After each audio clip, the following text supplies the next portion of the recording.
Yangi Ariq 24 kanali. Yangi Ariq 24 kanali. Assalomu alaykum, hurmatli yurtdoshlar, hurmatli obunachilar. Meni kuzatadigan yaqinlarim, sizlarga bir yangilik aytib o'tmoqchiman. Qaranglar, hozirgi kunda joy oldi-sotdi bilan ko'p shug'ullanibmiz. Shuning uchun ko'plab musofirda yurgan, qolaversa podpischilarimiz bizlarga joy olish uchun ko'p murojaatlar qilib turibdilar. Joy yo'qmi deb apart ko'rsatib turibmiz. Bu joylarni o'zimiz biladigan joylarni.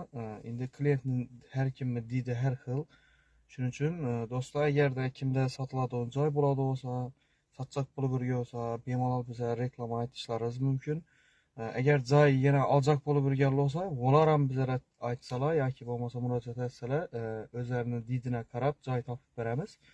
Shuning uchun ko'chmas turar, noturar binolaringiz bo'ladi bo'lsa, bemalol reklama berishlaringiz mumkin yoki o'zlaringiz aytishlaringiz mumkin bo'ladi. WhatsApp, Telegramimiz bu nomerlarni aytib o'taman. 99 961 18 52. WhatsApp, Telegramlarimiz bor. O yanda yurgan yurtdoshlarimiz uchun 99 964 18 52 telefon ursanızlar, agar olacak bo'lsangizlar, tavsiya etamiz. O'zlarimizda reklama berib qo'yganlarni, biladonlarimizni. Agar satacak bo'lsangizlar ham shularga ursangizlar, satışa yordam beramiz, reklama qo'yib beramiz yoki bo'lmasa klientini olib boramiz. Joy reklamasi shuning ya vaqti joy ko'payib ketadi, oluvchi odam kam bo'ladi, ya vaqti oluvchi odam ko'payib ketadi, joy kam bo'ladi. Hozir oluvchi odam ko'p, lekin joy kam bo'lib turibdi. Apart ko'rsatib turibman. Endi klientni didine qarab, yog'dayina qarab, puluna qarab o'zlari misol uchun aytadilar.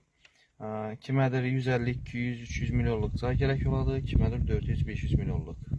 Negatif yazmaysizlar, negatif fikrlaringizni bildirmaysizlar. Agarda kimdan ish taklif bo'ladigan bo'lsa, bemalol kommentariya yozib qoldirishlaringiz mumkin bo'ladi. Yana bir marta eslatib o'taman, o'zlarimizni yashab turgan joyni ham sotib ko'pmiz. Agar kimga kerak bo'ladigan bo'lsa, bemalol murojaat etishlari mumkin bo'ladi.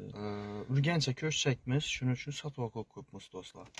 Agar kimda shu yana joy reklama bo'ladigan bo'lsa, bemalol pastdagi nomerlarga telefon urib murojaat etib aytishlari mumkin bo'ladi. Hammangizga rahmat, hammangizni yaxshi ko'raman. O'zlaringizni ehtiyot qilinglar. Sog' bo'linglar, salomat bo'linglar.